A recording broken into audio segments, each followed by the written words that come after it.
Bien, bonjour tout le monde.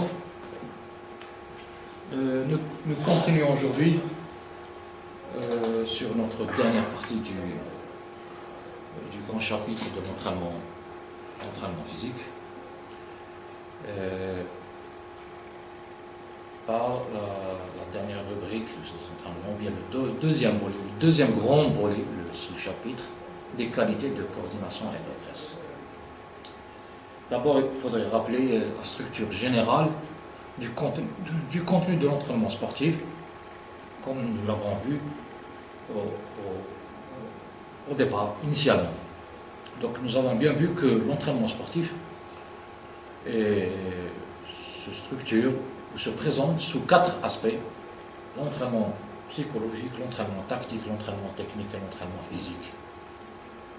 Si l'entraînement psychologique vise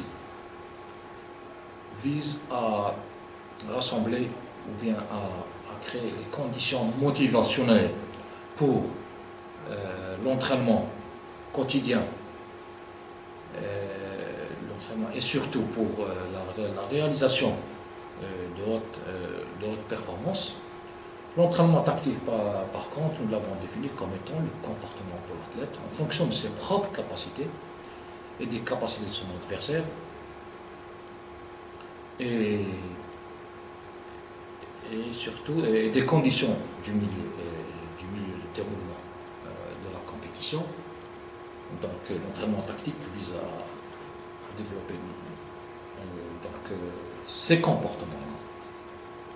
L'entraînement technique, nous l'avons défini comme étant l'ensemble des procédés techniques, des procédés gestuels spécifiques développés par la spécialité afin de régler les situations problématiques empêchant l'athlète à atteindre son objectif gestuel, son objectif compétitif ou bien son objectif moteur.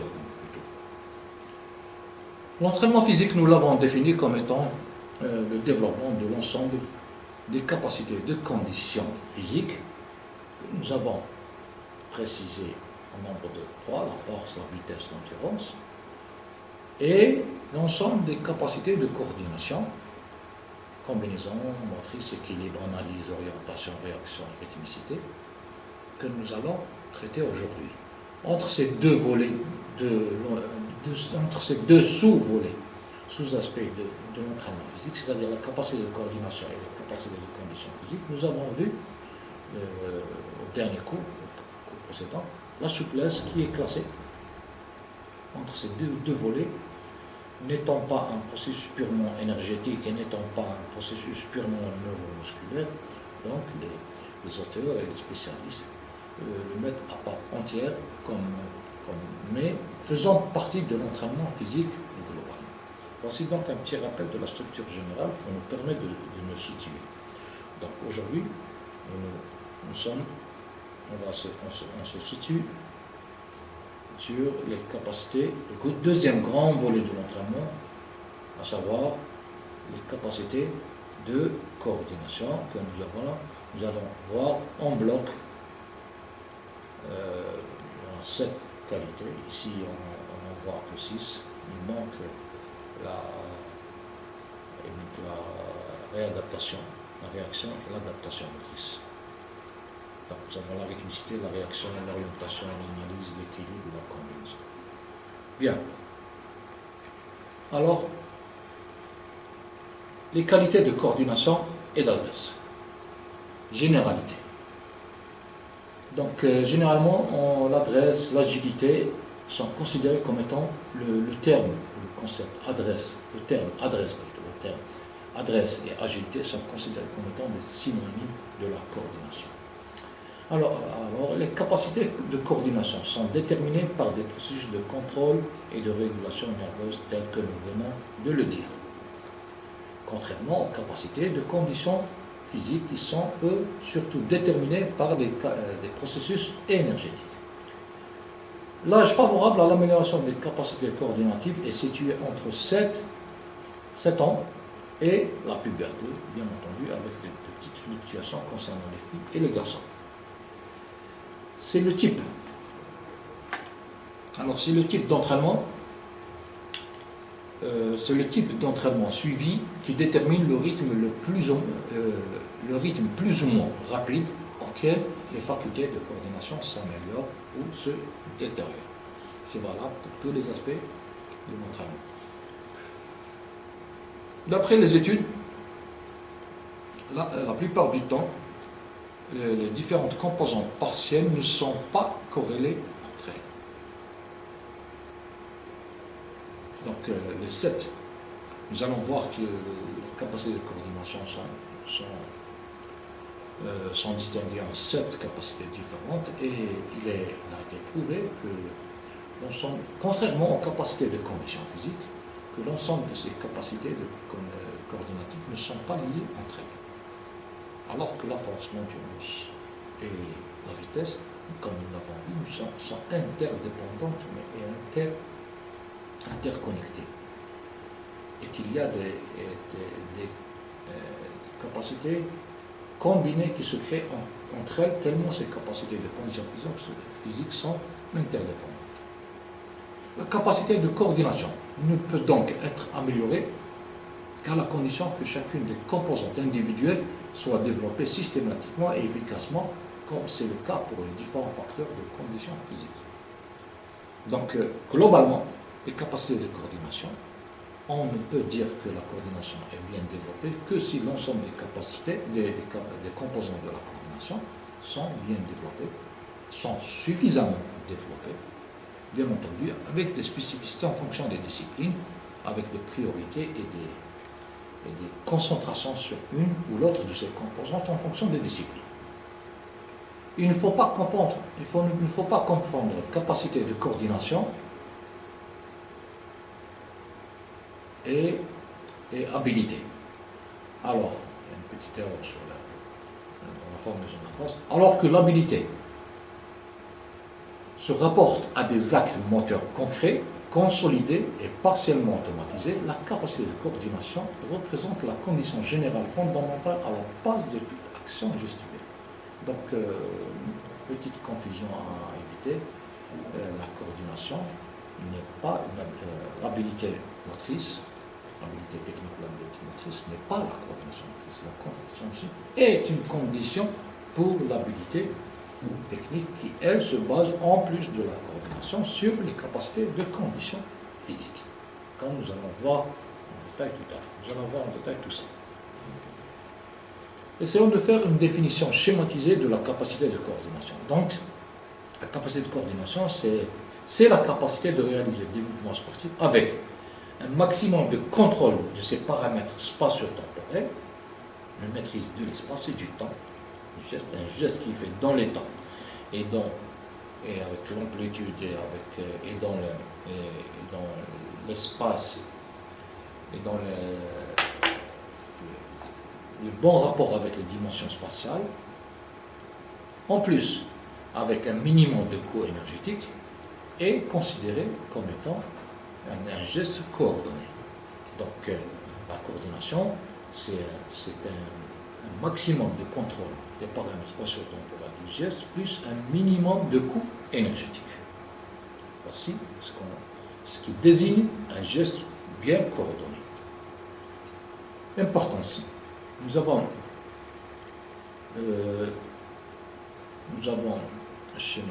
structuré, ou bien nous avons présenté ces points d'importance dans un sens ascendant pour montrer qu'ils sont interliés quand même. Donc la coordination permet d'abord d'assimiler rapidement les mouvements sportifs complexes, c'est-à-dire un bon développement de la coordination permet d'assimiler rapidement les mouvements sportifs complexes et favoriser l'amélioration continue de la maîtrise technique. Il permet aussi, ensuite, d'exécuter des actions de façon économique et augmenter le rendement moteur et donc la performance. Et enfin, les capacités coordinatives ou le type de coordination permettent de maîtriser des actions motrices dans des situations prévisibles, stéréotypées ou bien imprévisibles adaptées. C'est-à-dire, la coordination finit par nous permettre une grande créativité gestuelle. Voici à présent la place de la coordination dans les processus d'apprentissage. Donc nous remarquons que sur le bloc au gauche, nous avons les qualités émotionnelles.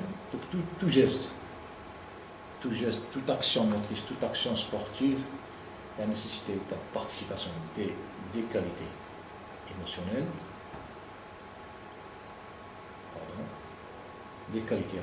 mais aussi telles que le courage, la détermination, la disposition au travail et à la performance, la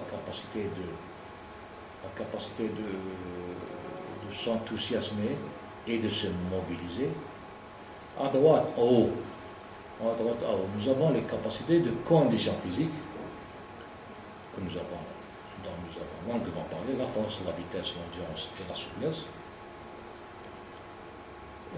À gauche, en bas à gauche, nous avons les capacités cognitives, capacité d'observation, capacité d'anticipation, capacité de décision, capacité de concentration, capacité de mémoire, qui sont des capacités cognitives mentales indispensables pour la réalisation des gestes. En plus de ces trois volets de qualité et de capacité, nous avons besoin de capacité de coordination en bas à droite. L'analyse motrice, la combinaison motrice, l'équilibre moteur, l'orientation moteur, la rythmicité motrice, la réaction et la réadaptation. Voici donc les fondements biologiques ou les fondements globaux, entiers, tous les participants, tous les éléments participants dans la production, dans le processus d'apprentissage, notamment. Type de capacité, alors, essayons de découvrir le champ terminologique de la capacité coordinative ou de coordination motrice. Alors, une capacité coordinative ou de coordination, dans le terme coordinatif n'existe pas dans la langue française, mais nous l'avons adopté dans le cadre de cette matière. Donc, les capacités de coordination générales et les capacités coordinatives spécifiques. Alors, par capacité coordinative générale, les capacités coordinatives générales, elles sont relatives à l'ensemble des disciplines sportives. Elles n'ont pas un rôle déterminant dans les habiletés sportives spécifiques. C'est toute qualité, toute capacité coordinative, toute composante de la qualité de coordination qui n'intervient pas directement dans la gestuelle spécifique d'une discipline est considérée comme étant coordination générale. Par contre, les capacités coordinatives spécifiques sont indispensables à la construction et à l'enrichissement et le perfectionnement de la gestuelle technique spécifique. Il y a souligner ce mot, de la spécialité. Le sens de l'orientation pour le plongeur est une qualité coordinative spécifique. Sans un sens d'orientation très développé, un nageur ne peut pas aller très loin dans sa prestation technique et son perfectionnement. Les capacités de coordination motrice. Alors, la connaissance exacte de composantes partielles est d'une grande importance car elle permet d'éliminer les faiblesses partielles. Alors, vous remarquez que l'ensemble des capacités de coordination qui sont au nombre de 7 sont représentées sous forme de grappes de raisin. Ils constituent des éléments indépendants, mais qui constituent à la fin une résultante très déterminante pour la gestuelle sportive en général et la performance en finalité. Donc nous avons l'analyse motrice, la combinaison motrice, l'équilibre moteur, les trois premières qualités. On va voir une autre sous-classification de ces qualités tout à l'heure. L'orientation, la rythmicité, la réaction et la réadaptation. Bien, ensuite. Nous allons voir comment elles sont hiérarchisées, sont encore sous-classées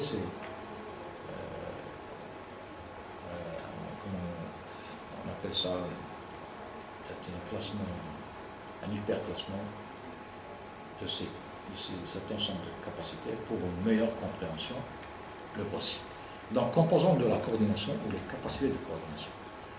Donc, l'ensemble de ces capacités coordinatives, nous pouvons les distinguer en deux blocs de capacités.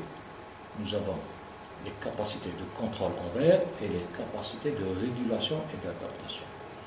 Donc, l'analyse motrice, la combinaison motrice et l'équilibre sont considérés comme étant des capacités de contrôle.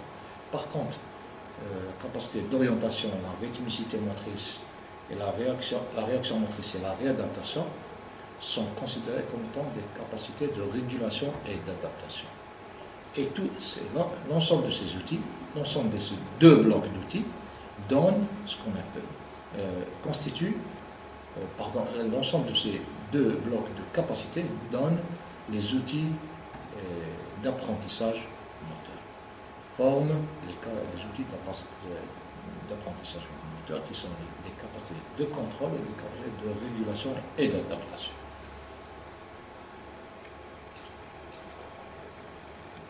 Alors, capacité générale et capacité de base. Alors, qu'entendons-nous par capacité générale capacité générale de base. Des diverses composantes de la capacité de coordination se dégagent trois capacités générales de base. Alors, la capacité de contrôle moteur, les capacités d'adaptation et de réadaptation motrice, pour donner la capacité d'apprentissage moteur. Des diverses composantes de la capacité de coordination se dégagent trois capacités générales de base. Donc, cet ensemble de capacités coordinatives nous produit en finalité trois outils qu'on appelle les outils de l'apprentissage. Alors, les capacités de contrôle moteur, les capacités d'adaptation et de régulation et les capacités d'apprentissage. Donc, ces trois concepts, alors pour ce qui est, on pourrait les définir comme suit. Alors, pour ce qui est de la capacité de contrôle moteur, sont fondées. La capacité de contrôle moteur est fondée sur les informations provenant de la capacité de discrimination de l'appareil kinesthésique, capacité et qualité proprioceptive, l'orientation spatiale et l'équilibre, notamment l'orientation spatiale et l'équilibre. Par contre, la capacité d'adaptation, de réadaptation motrice dépend non seulement de l'apprentissage moteur, mais aussi pour une large part de capacité de contrôle du mouvement.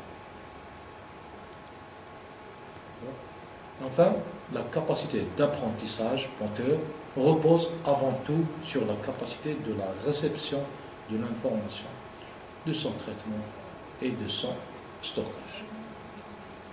Voilà donc,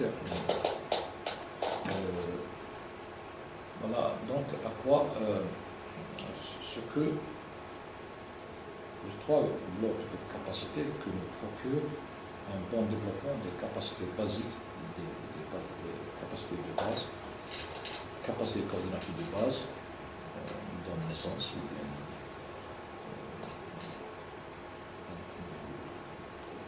permet de générer trois autres capacités essentielles, générales, qui sont la capacité de contrôle moteur et la capacité d'adaptation et la capacité d'apprentissage. Revenons aux capacités de base. Alors, composante de la capacité de coordination. Contient la combinaison motrice. Définition. Première capacité de base, enfin première dans la présentation. Donc la définition qu'on pourrait donner, la combinaison motrice, c'est quoi? Alors la capacité, c'est la capacité de corréler, ou bien de combiner simultanément plusieurs mouvements de différents groupes musculaires dans un mouvement intégral. Par exemple, vous voyez l'escaladeur en montagne qui s'agrippe avec le bras droit, sur une pierre, dans un geste de flexion, dans un geste de flexion de droit, alors que sa main gauche saisit un outil, et ses jambes sont en train chacune de faire une action motrice différente. Ou bien la gym, en gymnastique, en judo, dans tous les sports qui nécessitent une combinaison gestuelle de plusieurs actions, de plusieurs segments du corps, et dans des sens, et dans des sens différents. Ceci est défini comme étant la combinaison motrice. L'analyse motrice, ou bien la différenciation motrice, est définie comme étant un haut degré d'harmonisation des différentes parties, phases d'un geste moteur. Donc le fait de pouvoir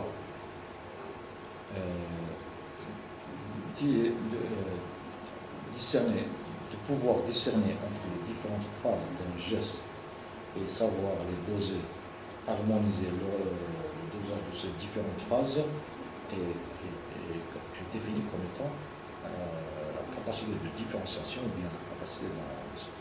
Nous retrouvons ça dans le dribble en basketball. Le dribble, c'est le ballon. Donc on remarque que le sportif avec sa main, le basketteur avec sa main, ce qui fait rebondir le ballon, et à chacune des phases de ce geste,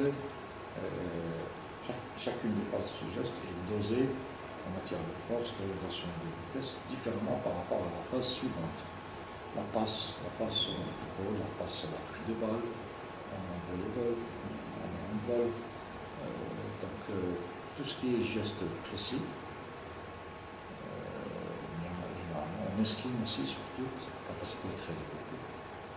Le contrôle de balle en football fait appel de façon très, le football particulièrement, la habilité technique en football se base énormément sur la différenciation motrice, ce qui donne des joueurs de très grande taille, de très haut talent concernant la maîtrise du ballon.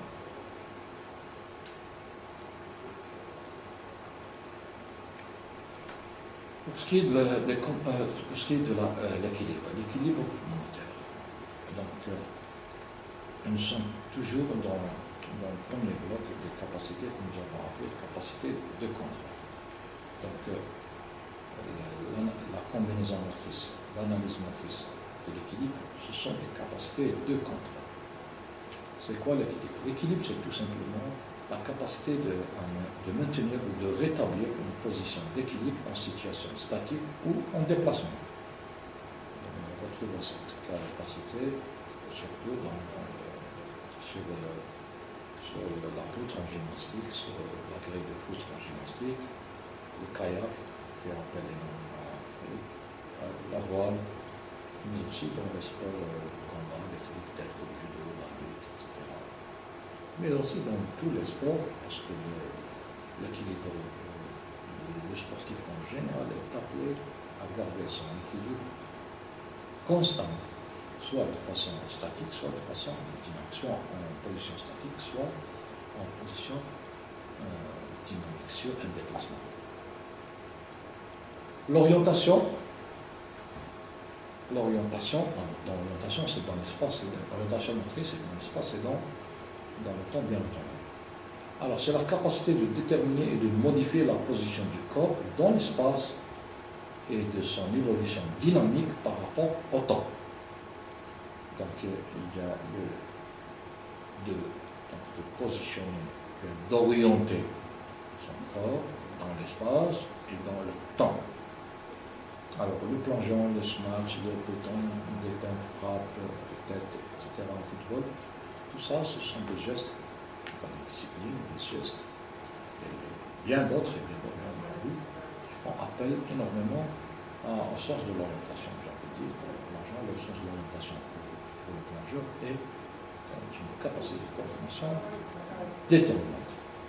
Au moment du smash pour le volleyeur, le sens de l'orientation est déterminant, sachant que le volleyeur aura plus de détente, il a une concentration sur le ballon, saisissant le ballon, mais un moment donné, il doit choisir, il doit avoir une représentation très précise de son corps. Son cas, c'est le même cas que, à peu près le même cas que celui du jet, la détente et frappe de tête en football. Donc le joueur doit, pendant sa détente, avoir une idée précise de la position de son corps, mais aussi du rapport temporel, gestuel, par rapport au ballon. Donc ce rapport-là, spatio-temporel, c'est ce qu'on appelle l'orientation matrice. La rythmicité. La rythmicité est définie comme étant la capacité de donner ou de reproduire une cadence optimale à un geste imité ou conçu par soi. Alors, nous ne parlons pas de vitesse, de rapidité de l'actionnement, rien à voir, ce sont la vitesse, nous avons vu que c'est une capacité de condition physique. Mais là, nous parlons de rythmicité d'un geste, de la rythmicité d'une action qui est en réalité une évolution dans l'espace, c'est une évolution par rapport au temps et à l'espace qui est optimisée par cette capacité qu'on appelle la rythmicité. Le sauteur en hauteur, donc lorsqu'il fait son élan pour le saut, il ne le fait pas selon un rythme,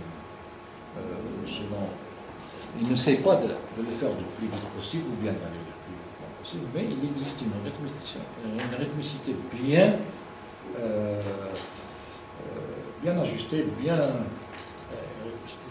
bien définie, bien déterminée pour la réussite du saut final.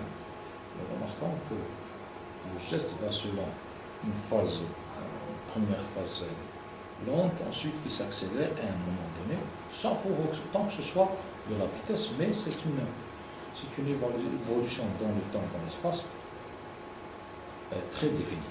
On appelle ça la rythmicité. Le patinage artistique, la feinte, toutes les feintes, c'est intéressant de savoir que toutes les feintes la réussite des feintes est très liée à cette capacité qu'on appelle la rythmicité. En football ou bien en sport de combat, une feinte, ce n'est pas forcément un geste très rapide. Ça peut être, ce sont des gestes qui sont réalisés selon une rapidité, une rythmicité, on va dire, bien définie à chacune de ces feintes. Bien sûr, en patinage artistique, tous les gestes artistiques et patinage artistique ont une certaine rythmicité qui leur donne leur harmonie générale par rapport à la musique et par rapport au schéma, par rapport à l'apparence globale qu'on veut donner à ce geste. La réaction motrice. Nous parlons ici de réaction motrice et non pas de vitesse de réaction motrice que nous avons vu comme étant une composante des qualités, des capacités de vitesse qui sont, elles, des capacités de condition physique. Donc la réaction motrice, c'est quoi? C'est la capacité de répondre avec le geste adéquat à un signal imprévu. Prévu ou imprévu? Pardon, un signal prévu ou... non, pardon.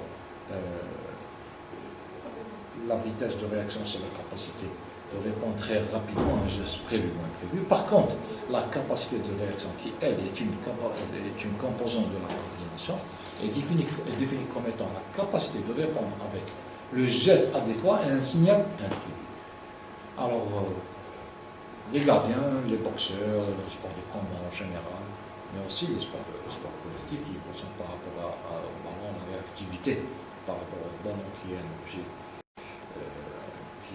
qui se déplace de façon imprévisible.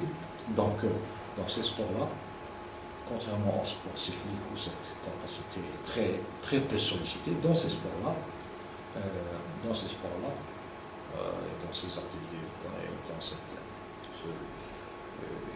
champ de gestes, la capacité de réaction est déterminante, est une grande capacité qui détermine le niveau de performance, le niveau de réussite technique et donc de performance des joueurs et des sportifs. En dernière capacité, septième et dernière, nous avons la réadaptation ou bien le réajustement. La capacité de réadaptation motrice ou de réajustement. Elle est définie comme étant, c'est une capacité qui est très liée à la capacité précédente, c'est la capacité de réaction. Donc c'est la capacité de transformer l'action motrice en cours d'exécution pour l'adapter à une nouvelle situation subitement apparue. Dans le sport de combat, dans le sport collectif, il arrive souvent d'engager une action d'engager des actions dont on est obligé de changer le cours ou l'orientation ou la vitesse ou un paramètre gestuel de ces actions-là en cours d'exécution par rapport à l'évolution du milieu externe, c'est-à-dire l'adversaire ou bien le milieu physique autour du sportif. Donc, en fonction, lorsque une action est engagée et qu'il y a changement dans ce milieu externe, la capacité de réadapter, de changer, de réajuster son geste pour répondre à ce changement est appelée réadaptation ou bien réajustement. Donc, c'est l'ensemble de ces capacités, de ces 7 capacités qui constituent donc les capacités coordinatives. Donc la coordination, les capacités de coordination, de préférence, est un ensemble de capacités, certes indépendantes les unes des autres, mais qui donnent naissance à une capacité qu'on appelle la capacité de coordination, qui est à la base de la construction de la gestuelle technique, auxquelles s'ajoutent les capacités de condition physique pour produire la performance sportive recherchée. Examinons maintenant, voyons quels sont les prérequis physiques de la capacité de coordination. Est-ce que les capacités de coordination nécessitent de la condition physique? Est-ce qu'elles sont dépendantes? Nous avons vu que les différentes composantes de la coordination entre elles ne sont pas dépendantes. Mais par contre, est-ce qu'elles dépendent de la condition physique? Alors, un minimum de force est requis pour avoir de la reste. Donc, toutes ces capacités de condition physique nécessitent un minimum de force. Un minimum de force. Déjà une base dans cette capacité. Une certaine vitesse motrice est nécessaire pour résoudre rapidement un problème posé par un changement de situation. Nous avons vu que ça. Parce que les coordinatives, elles interviennent surtout concernant les 2 capacités que nous avons vues, la réaction et la réadaptation. Donc il faut une certaine vitesse motrice pour résoudre rapidement un problème posé par un changement de situation. Il faut également qu'une certaine mobilité soit à la base, c'est-à-dire la souplesse, à la base de la capacité de coordination pour avoir dans l'organisation du champ spatial une marge de manœuvre suffisante dans les mouvements, ce qui permet de s'ajuster aux nouvelles exigences de la situation externe. Donc la souplesse aussi permet une modulation de l'amplitude gestuelle pour s'adapter au changement très rapide du milieu d'évolution de l'action motrice. Enfin, l'endurance fait partie intégrante de la thèse dans la mesure où un état de fatigue prématurée du système de contrôle par l'intermédiaire du système nerveux central provoque rapidement une diminution de la précision. On comprendrait bien que toutes les composantes de capacité coordinative comme nous l'avons vu nécessitent un potentiel énergétique, nécessitent une base énergétique, un approvisionnement énergétique constant et suffisant pour pouvoir donc performer en matière de coordination. Enfin, on arrive maintenant à la méthodologie de l'entraînement à la coordination ou bien de la coordination. Comme pour l'ensemble des autres aspects de l'entraînement que nous avons vu précédemment, donc nous arrêtons un principe général. Pour ce qui est par rapport à la coordination, donc par rapport à l'entraînement de la coordination, nous avons arrêté le principe suivant. Alors, si dans les sports fondamentalement techniques, l'entraînement L'entraînement vise à perfectionner toutes les composantes de l'acte. Pardon. Si dans les sports, fondamentalement techniques, l'entraînement vise à perfectionner toutes les composantes de la coordination. Dans le reste des sports, le développement approfondi de ces indices est souvent dicté par les exigences techniques de la discipline. Voilà, dans le principe général. C'est-à-dire, dans certains sports, dans le sport dit technique, très technique, hautement technique, l'entraînement de l'endurance doit passer forcément par le perfectionnement, la maximalisation de l'ensemble des capacités de coordination. Par contre, dans d'autres sports, dans le reste des autres sports qui sont moins techniques, qui sont physiques, les sports qui se passent, les sports cycliques notamment, ou bien les sports de force, un développement approfondi de certaines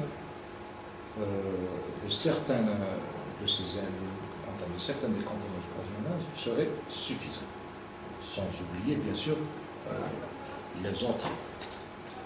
Mais juste, il s'agit du développement approfondi de ces indices, et souvent dicté par les exigences techniques de la discipline. Donc, quel paramètre ou quelle composante de la coordination développer en priorité, c'est la discipline qui le dit. Alors, l'entraînement doit agir sur l'ensemble des facteurs de la coordination qui interviennent plus ou moins directement, relativement directement dans la construction de l'habilité technique de la discipline sportive, et plus précisément sur ceux dont le rôle est le plus spécifique. D'accord? L'entraînement doit agir sur l'ensemble des facteurs de la coordination qui interviennent plus ou moins directement. Voilà. C'est ça. Bon, c'est-à-dire que la coordination, l'entraînement à la coordination doit agir sur l'ensemble des facteurs de la coordination qui interviennent sur plus ou moins directement dans la gestion, dans la construction de l'habilité technique des sports, de la discipline sportive, mais plus précisément sur ceux dont le rôle est plus spécifique. Ça rejoint le principe que nous avons mis en avant tout à l'heure. Les méthodes. Bien, en essayant de se conformer aux différents, à la théorie des méthodes que nous avons déjà vues dans les chapitres précédents, où nous avons vu que les méthodes en général, les méthodes d'entraînement se divisent en méthodes pratiques, didactiques et motrices. Donc, la coordination, à son tour, se base sur ces trois groupes de méthodes. Donc, les méthodes didactiques, les méthodes pratiques et les méthodes idiomotrices. Si les méthodes idiomotrices se basent sur la représentation,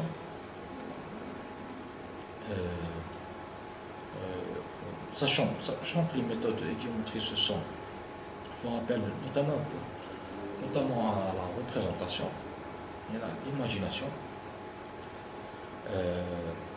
Donc c'est une méthode largement répandue, largement sollicitée, je veux dire, par les entraîneurs et surtout par l'athlète lorsqu'il est en apprentissage ou bien lorsqu'il est en développement des capacités de coordination pour pouvoir se représenter le geste, la capacité elle-même et essayer de répondre à ces exigences. Cependant, les méthodes les plus utilisées, ce sont les méthodes pratiques et didactiques. Les méthodes didactiques permettent la représentation, permettent une meilleure représentation gestuelle, une meilleure perception, pardon. C'est une meilleure perception gestuelle. Donc, nous avons, il faudrait corriger peut-être un équivalent, une meilleure permettrait la perception gestuelle par l'information, soit visuelle, c'est-à-dire la démonstration visuelle, ou bien la méthode verbale, ou bien l'information verbale, elle peut procéder, elle peut donc procéder par la méthode visuelle, être employée parallèlement ou à sa suite.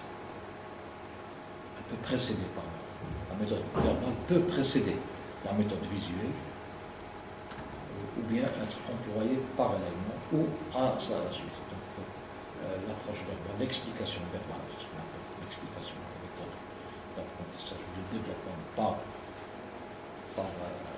l'information verbale, par la didactique verbale. C'est une information qu'on donne avant, pendant et après,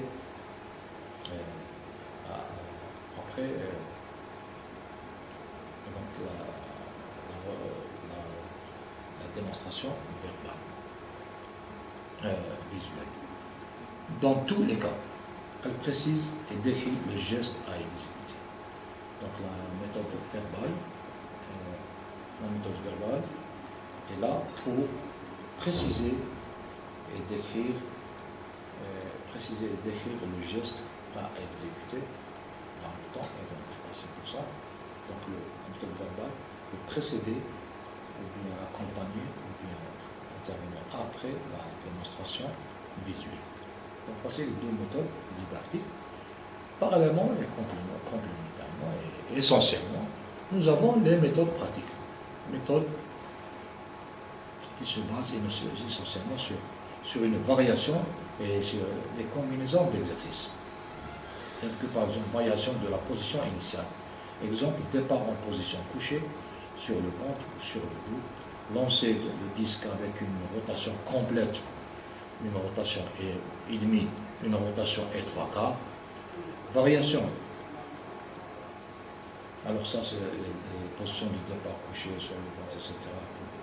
J'imagine que c'est pour la réactivité, pour la réaction et notamment pour la réaction et pour l'orientation dans l'espace, pour solliciter la réaction dans l'espace. La variation du mode d'exécution de l'exercice.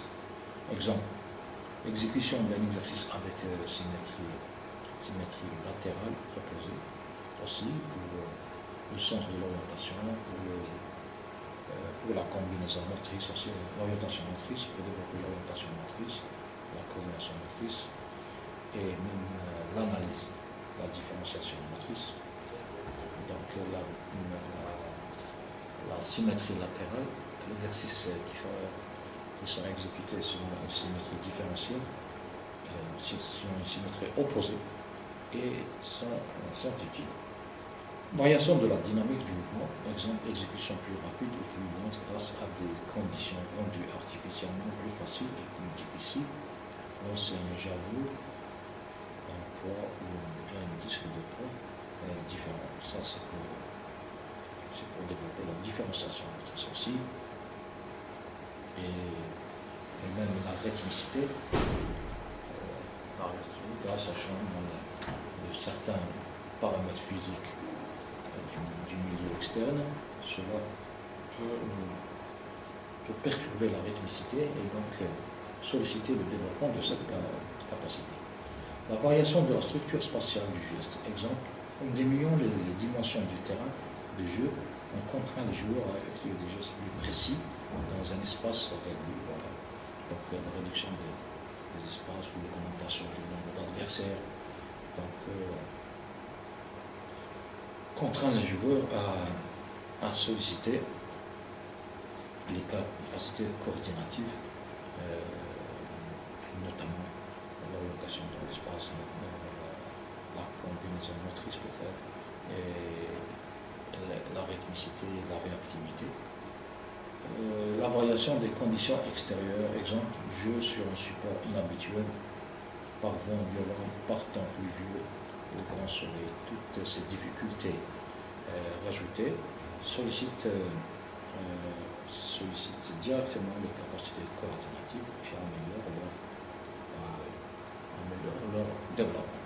Enfin, la variation du mode de réception de l'information. Exemple, un joueur tourne le dos au passeur, il doit attraper la balle sur un signal oral. Donc le mode de réception de l'information habituel est perturbé pour améliorer certaines capacités coordinatives particulières comme objectif. Voilà donc en gros les méthodes, les approches méthodiques qu'on utilise dans le cadre des méthodes pratiques, mais aussi dans le cadre des méthodes didactiques et idiomotrices. Voici maintenant un ensemble de moyens méthodologiques, c'est-à-dire surtout les exercices exercices physiques, moyens méthodologiques de la coordination. Alors, les habiletés motrices constituent, voyez en sous-titre donc, que les habiletés motrices constituent l'essentiel de l'entraînement des capacités de coordination. Elles sont à la fois un objectif et un contenu d'entraînement. Donc la coordination des meilleurs moyens d'exercice et des moyens, ce sont des habiletés, ce sont des gestes techniques déjà assez bien élaborés. Alors, nous avons des moyens généraux et des moyens spécifiques. Pour ce qui est des moyens généraux, nous pouvons recommander les jeux sportifs, les duels sportifs, la gymnastique pour leur spécificité, pour ce qui est des jeux sportifs, pour leurs caractéristiques ou leur capacité. Donc, ces moyens généraux ont la capacité de solliciter de façon générale les capacités de coordination. Les jeux sportifs comportent des changements rapides et divers. Nous avons soit les petits jeux, soit les grands jeux. Les duels sportifs, par contre, ce sont des activités sportives qui stimulent l'amélioration des analyseurs kinesthésiques, visuels et tactiques de façon très particulière. La gymnastique, le trampoline ou le plongeon influencent surtout les analyseurs vestibulaires par des rotations autour de l'axe transversal et longitudinal. Enfin, pour ce qui est des moyens, les exercices spécifiques, ils proviennent directement de la discipline sportive elle-même. Il faut choisir des exercices spécifiques qui modifient peu le déroulement normal du mouvement, mais permettent des corrections adaptées. Voilà, donc c'est des exercices spécifiques directement tirés de la discipline, mais qui ne doivent pas modifier le déroulement normal du mouvement compétitif. Voilà, sur ce, je vous remercie.